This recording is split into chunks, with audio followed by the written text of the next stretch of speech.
আসসালামু আলাইকুম। অবিরাম বাংলা সংবাদে সবাইকে স্বাগত জানাচ্ছি আসিফুর রহমান সাগর।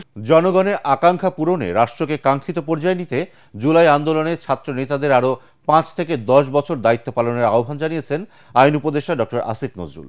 ৭১-এ যে সুযোগ নষ্ট হয়েছে, এবার সে সুযোগ নষ্ট হতে দেয়া যাবে না বলেও জানান তিনি। জুলাই অভ্যুত্থান নিয়ে উপদেষ্টা আসিফ মাহমুদের লেখা বইয়ের প্রকাশন অনুষ্ঠানে তিনি এসব কথা বলেন। এ সময় জাতীয় নাগরিক পার্টির আহ্বায়ক নাহিদ ইসলাম ও যুগ্ম সদস্য সচিব রিফাত রশিদ বক্তব্য রাখেন। মনির হোসেন তপুর রিপোর্ট। জাতীয় জাদুঘরে অন্তর্বর্তী সরকারের উপদেষ্টা ও জুলাই আন্দোলনের অন্যতম সমন্বয়ক আসিফ মাহমুদ সজীব ভুঁইয়ার গণ অভ্যুত্থান বিষয়ক জুলাই মাতৃভূমি অথবা মৃত্যু বইয়ের প্রকাশনা অনুষ্ঠানের আয়োজন করে প্রথমা প্রকাশনা। এ সময় জুলাই আন্দোলনের নানা স্মৃতি তুলে ধরেন বক্তারা। আমাদের প্রজন্ম এবং পরবর্তী প্রজন্মগুলো যারা বাংলাদেশে, তাদের জন্য যে আরেকটা ফ্যাসিজম তৈরি হবে না, এইরকম একটা রাষ্ট্র কাঠামো, সমাজ ব্যবস্থা বাংলাদেশে তৈরি করা, সেটার জন্য কাজ করা, যাতে আমাদের গণতান্ত্রিক অধিকারগুলা রাষ্ট্র হিসেবে ৫৩ বছরে আমরা যা করতে পারি না, এই জুলাইয়ের মধ্য দিয়ে আমরা যাতে করতে পারি। এবং জুলাইকে আমি সবসময় মনে করি এটা আমাদের একটা স্টার্টিং পয়েন্ট, এটা আমাদের এন্ডিং পয়েন্ট না।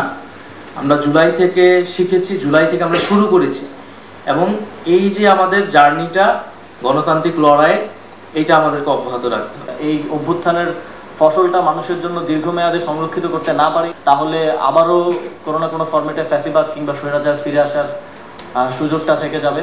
এ সময় উপদেষ্টা অধ্যাপক আসিফ নজরুল জুলাই গণ অভ্যুত্থানের নেতাদের উদ্দেশ্যে বলেন, এখনো অনেক গুরুত্বপূর্ণ দায়িত্ব পালন করতে হবে তাদের। যখন আমরা দেখি আমাদের জুলাই গণ অভ্যুত্থানে যারা অগ্রসারীর নেতা ছিল, তাদেরকে দিয়ে যখন অবাধ মিথ্যাচার চলে, জঘন্য মিথ্যাচার চলে, তখন আপনাদের মনে রাখতে হবে এটা জুলাইয়ের শত্রুদের কাজ।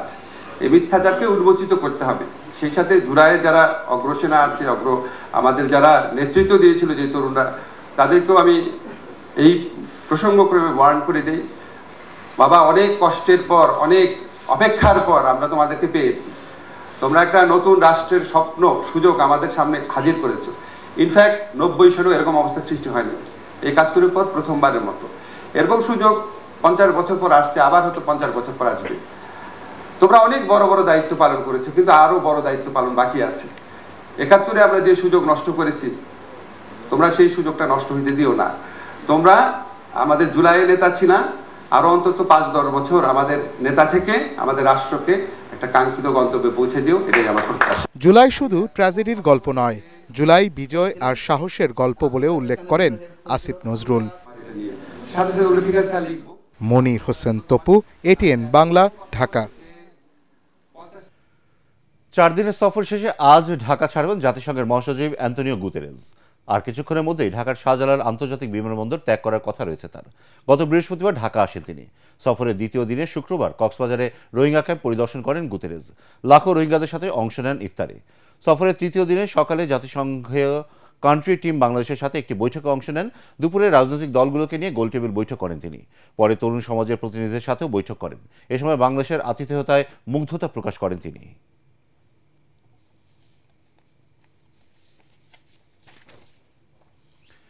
এর আগে রোহিঙ্গা সমস্যার সমাধানে আন্তর্জাতিক সম্প্রদায়কে আরও সোচ্চার হওয়ার আহ্বান জানিয়েছেন জাতিসংঘ মহাসচিব অ্যান্তোনিও গুতেরেস। শনিবার হোটেল ইন্টারকন্টিনেন্টালে এক যৌথ সংবাদ সম্মেলনে তিনি এই আহ্বান জানান। জাতিসংঘ মহাসচিব বলেন, রোহিঙ্গাদের জন্য বাংলাদেশ সামাজিক ও অর্থনৈতিকভাবে ক্ষতিগ্রস্ত হচ্ছে। এই ক্ষতি পুষিয়ে নিতে আরও অর্থ সহায়তা প্রয়োজন। এ সময় পররাষ্ট্র উপদেষ্টা তৌহিদ হোসেন বলেন, বাংলাদেশের চলমান সংস্কারে সব ধরনের সহযোগিতায় জাতিসংঘ প্রতিশ্রুতিবদ্ধ। আরও জানাচ্ছেন ইয়াসিন রানা। ৪ দিনের সফরে বৃহস্পতিবার ঢাকায় আসেন জাতিসংঘের মহাসচিব অ্যান্তোনিও গুতেরেস। সফরে রোহিঙ্গা শরণার্থী শিবির পরিদর্শন, জাতীয় ঐকমত্য কমিশন, সংস্কার কমিশন, রাজনৈতিক দল, যুব সমাজ ও নাগরিক প্রতিনিধিদের সাথে বৈঠক করেন অ্যান্তোনিও গুতেরেস। এরপর এক যৌথ সংবাদ সম্মেলন করেন জাতিসংঘ মহাসচিব এবং পররাষ্ট্র উপদেষ্টা তৌহিদ Hossain.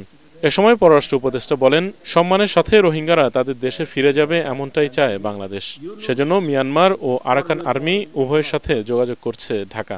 Press on the Myanmar authorities. I am not saying only the authority, because there are new realities on the borders. We know that. Let us not go details into it. So we have to convince all of them and put appropriate pressure. চলমান সংস্কারে জাতিসংঘ বাংলাদেশের পাশে থাকার প্রতিশ্রুতি দিয়েছে বলেও জানান তৌহিদ Hossain. He appreciated the complexities of the reform process for a free and fair election and a real transformation of the country. He promised the UN's total commitment to the reform process under the leadership of Honorable Chief Advisor and said he will do whatever he can. এ সময় জাতিসংঘের মহাসচিব Antonio Guterres বলেন, সহিংসতা বন্ধ করার পাশাপাশি মিয়ানমারের সাথে সংলাপের বিষয়েও কাজ চলছে। রোহিঙ্গা প্রত্যাবাসনে মিয়ানমারের ওপর নিষেধাজ্ঞা দেওয়া যাবে না জানিয়ে তিনি বলেন, প্রতিবেশী দেশগুলোকে সেজন্য চাপ দিতে হবে। Creating the mechanisms of dialogue leading to a true democratic solution in Myanmar that would naturally facilitate the return of the Rohingya refugees. At the same time, we need to intensify the humanitarian aid inside Myanmar. রোহিঙ্গাদের কারণে বাংলাদেশের ক্ষতি হচ্ছে জানিয়ে এই সমস্যার সমাধানে আন্তর্জাতিক সম্প্রদায়কে সোচ্চার হওয়ার তাগিদ দেন তিনি। We are facing the dramatic risk of having only 40% in 2025 of the resources available for humanitarian aid in 2024. People would suffer and people would die. I strongly appeal to the international community to allow us to avoid this tragedy. বাংলাদেশের চলমান সংস্কারে জাতিসংঘের সহযোগিতার কথাও জানান Guterres. The country undergoes important reforms and transitions. I want to assure you that the UN stands ready to assist in fostering peace, national dialogue, trust and healing. সফর শেষে রোববার ঢাকা ছেড়ে যাওয়ার কথা রয়েছে জাতিসংঘ মহাসচিবের। এর আগে 2018 সালে বাংলাদেশ সফরে এসেছিলেন জাতিসংঘের মহাসচিব অ্যান্তোনি গুতেরেস। ইয়াসিন রানা, এটিএন বাংলা, ঢাকা। অনেক চড়াই উতরাইয়ের পর চূড়ান্ত হতে যাচ্ছে ঢাকা বিশ্ববিদ্যালয়ের অধিভুক্ত 7 কলেজের সমন্বয়ে নতুন বিশ্ববিদ্যালয়ের নাম, যা প্রতিষ্ঠার লক্ষ্যে কাজ করছে বিশ্ববিদ্যালয় মঞ্জুরি কমিশন ইউজিসির নেতৃত্বাধীন উচ্চ পর্যায়ের বিশেষজ্ঞ কমিটি। ধারাবাহিক কাজের অংশ হিসেবে সম্প্রতি কমিটির সংশ্লিষ্টদের কাছে নতুন বিশ্ববিদ্যালয়ের নাম আহ্বান করা হয়।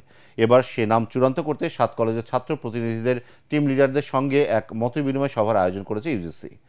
সকালে কমিশনের চেয়ারম্যানের সভাপতিত্বে কনফারেন্স রুমে এ সভা শুরু হওয়ার কথা রয়েছে। এতে শিক্ষা মন্ত্রণালয় কর্তৃক গঠিত কমিটির সদস্য, সচিবিক দায়িত্ব পালনকারী কর্মকর্তা ও ছাত্রদের প্রতিনিধি দল উপস্থিত আছেন।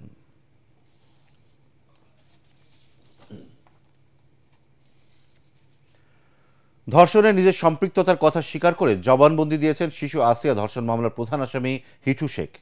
শনিবার বিকেলে Magura senior judicial magistrate Sabyasachi রায়ের আদালতে 164 ধারায় স্বীকারোক্তিমূলক জবানবন্দি দেন তিনি। জবানবন্দি গ্রহণ শেষে পরবর্তী আইনানুগ ব্যবস্থা গ্রহণের নির্দেশ দেন আদালত। শিশু আসিয়া ধর্ষণ মামলার তদন্ত চলছে। নিরাপত্তার স্বার্থে আসামিদের মুভমেন্টের ব্যাপারে আমরা কোনো তথ্য দিতে পারছি না। ঈদ উপলক্ষে ঘরমুখী মানুষের যাতায়াত সহজ করতে আন্তনগর ট্রেনের অগ্রিম টিকিট বিক্রি শুরু হয়েছে গত শুক্রবার। সে ধারাবাহিকতায় আজ বিক্রি হচ্ছে আগামী 26শে মার্চের আন্তনগর ট্রেনের টিকিট। সকাল 8টায় অনলাইনে বিক্রি শুরু হয়েছে রেলওয়ের পশ্চিমাঞ্চলের আন্তনগর ট্রেনের টিকিট। অন্যদিকে দুপুর 2টায় বিক্রি শুরু হবে পূর্বাঞ্চলের আন্তনগর ট্রেনগুলোর টিকিট। এছাড়া আগামী 27 মার্চের টিকিট বিক্রি হবে 17 মার্চ, 28 মার্চের 18 মার্চ, 29 মার্চের 19 মার্চ এবং 30 মার্চের টিকিট বিক্রি করা হবে 20 মার্চ। চাঁদ দেখার উপর ভিত্তি করে 31 মার্চ, 1 ও 2 এপ্রিলের টিকিট বিক্রি করা হতে পারে। এছাড়া নন এসি কোচের 25% টিকিট যাত্রা শুরুর আগে প্রারম্ভিক স্টেশন থেকে পাওয়া যাবে। ঈদ যাত্রার অগ্রিম টিকিট একজন যাত্রী একবার এবং সর্বোচ্চ 4টি আসনের টিকিট কিনতে পারবেন। নানা প্রতিবন্ধকতায় 38 বছর ধরে ধুঁকছে কুমিল্লা বুদ্ধি প্রতিবন্ধী ও অটিজম স্কুল। এখানে নেই প্রয়োজনীয় শিক্ষক কর্মচারী। শিক্ষকরাই ঝাড়ু দেন ক্লাসরুম, পরিষ্কার করেন টয়লেট। পর্যাপ্ত কক্ষ না থাকায় প্রধান শিক্ষকের রুম ব্যবহার হচ্ছে শ্রেণীকক্ষ হিসেবে, নেই সীমানা প্রাচীরও। কুমিল্লা থেকে খায়রুল আহসান মানিকের পাঠানো রিপোর্ট, জানাচ্ছেন মিজান শাহজাহান। কুমিল্লা বুদ্ধি প্রতিবন্ধী ও অটিজম স্কুল সুইট বাংলাদেশ সংস্থার তত্ত্বাবধানে প্রতিষ্ঠিত হয়। বর্তমানে জাতীয় প্রতিবন্ধী উন্নয়ন পরিষদের মাধ্যমে এটি পরিচালিত হচ্ছে। এখানে শিক্ষার্থীর সংখ্যা 145 জন। স্কুলটিতে শিক্ষক ও শিক্ষা সহকারী 9টি পদ থাকলেও কর্মরত আছেন মাত্র 3 জন। এর মধ্যে একজন সহকারী আছেন বিশেষ কোটায়, তবে তাকেও শিক্ষকের দায়িত্ব পালন করতে হয়। এখানে নেই গাড়ি চালক, দারোয়ান, পিয়ন ও দাপ্তরিক পদ। আমার একটা আশা আছে, আমি একটা দুজনের খেলোয়াড় একটা উত্তম চাই। এখানে ম্যামরা বাচ্চাদের প্রতি অনেক কেয়ার দেয়, ওদের সাধ্যমতো চেষ্টা করে। ওটাও ওনাদের কাছে আসলে আন্তরিকভাবে আমি অনেক খুশি। দুটোর গার্জিয়ান সব বাচ্চারা জায়গা হয় না, তারা লিখতে পারে না, অনেক কষ্ট হয়। কোনো অনুষ্ঠান প্রোগ্রাম হলেও কষ্ট হয়। তাছাড়া পানিরও সমস্যা। নিয়ম অনুযায়ী প্রতি 5 জন অটিজম শিশুর জন্য একজন শিক্ষক ও একজন শিক্ষা সহকারী প্রয়োজন। বুদ্ধি প্রতিবন্ধী 10 জনের প্রয়োজন, একজন শিক্ষক ও একজন শিক্ষা সহকারী। সেই হিসাবে থাকার কথা 12 জন শিক্ষক ও শিক্ষা সহকারী। তো আমাদের বিদ্যালয়ে কিন্তু শিক্ষকের সংকট রয়েছে। যে সিস্টেমে তাদেরকে আমাদের শিক্ষা পাঠদান দেওয়ার কথা সেভাবে আমরা সেটা করতে পারছি না, বা আমরা সেই সহযোগিতা পাচ্ছি না, সরকারিভাবে বেসরকারিভাবে কোথাও আমরা পাচ্ছি না। ইতিমধ্যে আমাদের জেলা প্রশাসক স্যার আমাদের একটি কর্মপরিকল্পনা গ্রহণ করেছেন, এটি সৌন্দর্য বর্ধন এবং এটি সংস্কারের জন্য, যাতে করে আমাদের বুদ্ধি প্রতিবন্ধী আমাদের যে সকল বাচ্চারা আছে তারা যাতে আরো খুব চমৎকার পরিবেশে তারা তাদের শিক্ষা কার্যক্রম চালিয়ে নিয়ে যেতে পারে। শুধু আশ্বাস নয়, দ্রুত সংকট সমাধানের দাবি স্থানীয়দের। Bureau report, ATN Bangla. পবিত্র রমজানে মাস জুড়ে সাতক্ষীরার নলতা কেন্দ্রীয় আহসানিয়া মিশন বিশাল পরিসরে আয়োজন করেছে ইফতারের। প্রতিষ্ঠানটি বিশাল মাঠে প্রতিদিন কয়েক হাজার মানুষ একসঙ্গে করেন ইফতার। খান বাহাদুর আহসানুল্লাহর ভক্ত ও স্থানীয়দের সহায়তায় এই ইফতারের আয়োজন করা হয় বলে জানালেন আয়োজকরা। জানাচ্ছেন জাহিদুল আলম। বিকেল গড়িয়ে সন্ধ্যা নামার আগে বিশাল এই মাঠের শামিয়ানার নিচে মানুষের ঢল। তাদের সামনে ইফতারি পৌঁছে দিচ্ছেন স্বেচ্ছাসেবকরা। 200-400 মানুষ নয়, 5,500 থেকে 6,000 মানুষের জমায়েত এটি। দীর্ঘদিন ধরে মানুষের জন্য ইফতারের এ আয়োজন করে চলেছে সাতক্ষীরার কালীগঞ্জ উপজেলার নলতা কেন্দ্রীয় আহসানিয়া মিশন। ইফতার পার্টিতে যোগ দেব, বিভিন্ন মানুষের সাথে দোয়া খায়ের করে করব, এই নিয়াত নিয়ে এই নলতা শরীফে আজকে আসা। প্রতিদিন এখন আনুমানিক 6,000 মানুষের অংশগ্রহণে জামাত হয়। প্রতিদিন সকাল থেকে আহসানিয়া মিশন বিশ্রামাগার চত্বর এলাকায় শুরু হয় ইফতার তৈরির কর্মযজ্ঞ। এসব মানুষ 20 বছর ধরে এসব কাজ করলেও পারিশ্রমিক নেন নামমাত্র। এছাড়াও এই আয়োজনে কাজ করেন 300 স্বেচ্ছাসেবক। আহসানিয়া মিশনে ইফতারি কাজে নিয়োজিত আছে 21 বছর। 6,000 এই ডিম রাশিংড়া আমাদের গুনতে হয়, আর আমাদের 350 টাকা দিন মজুরি দেয়। আসরের পরে প্লেট সাজানো হয়, এগুলো আমাদের কাজ। আমরা স্বেচ্ছাসেবক হিসাবে এখানে কাজ করি। 1400 বোতলের মতো লাগে, একটা বোতল 2 লিটার করে, এবং 6,000 মানুষ ইফতারি করে, 4 জনে একটা করে বোতল। স্বেচ্ছাসেবকগুলো কাজ করে একেবারে বিনা পারিশ্রমিকে। প্রতিদিনের ইফতারের এই খরচ ওঠে খান বাহাদুর আহসানুল্লাহর ভক্তদের দান করা অর্থ দিয়ে। 30 দিন আলাদাভাবে যে অংশগ্রহণকারীরা আছেন তাদের আর্থিক সহায়তায় আমাদের এই খরচ বহন করা হয়। 1935 সালে খান বাহাদুর আহসানুল্লাহ এই ইফতার মাহফিলের আয়োজন শুরু করেন। প্রথম দিকে 8 থেকে 10 জনকে ইফতারি খাওয়ালেও একসময় এর সংখ্যা 10,000 ছাড়িয়ে যায়, যদিও সম্প্রতি এই সংখ্যা কমে 6,000-এ দাঁড়িয়েছে। Bureau report, ATN Bangla. এবার জানিয়ে দেব পার্টেক্স খেলার খবর।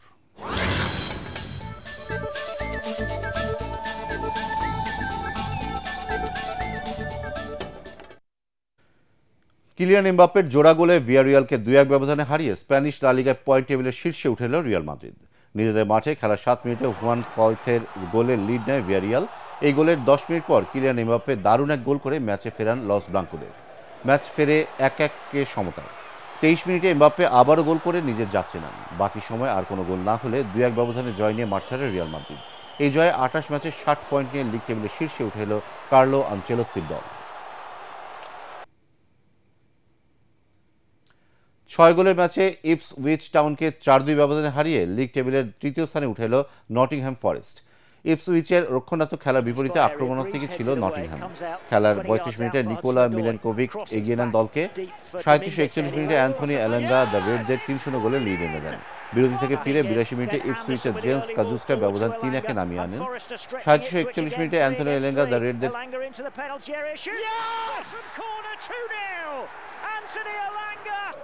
কিন্তু 87 মিনিটে জোটা সিলভা নটিংহ্যামকে 4-1 গোলে এগিয়ে দেন।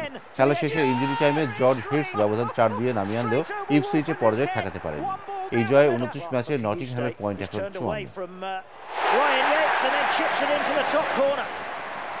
To Gibbs White and Jota, 2 against 1. Gibbs White for Jota shoots. Yes! O'Shea. পরবর্তী সংবাদ দেখার আমন্ত্রণ জানিয়ে এখনকার মতো শেষ করছি। এটিএন বাংলা সংবাদ ইউটিউবে দেখে ব্রাউজ করুন youtube/ATN বাংলা।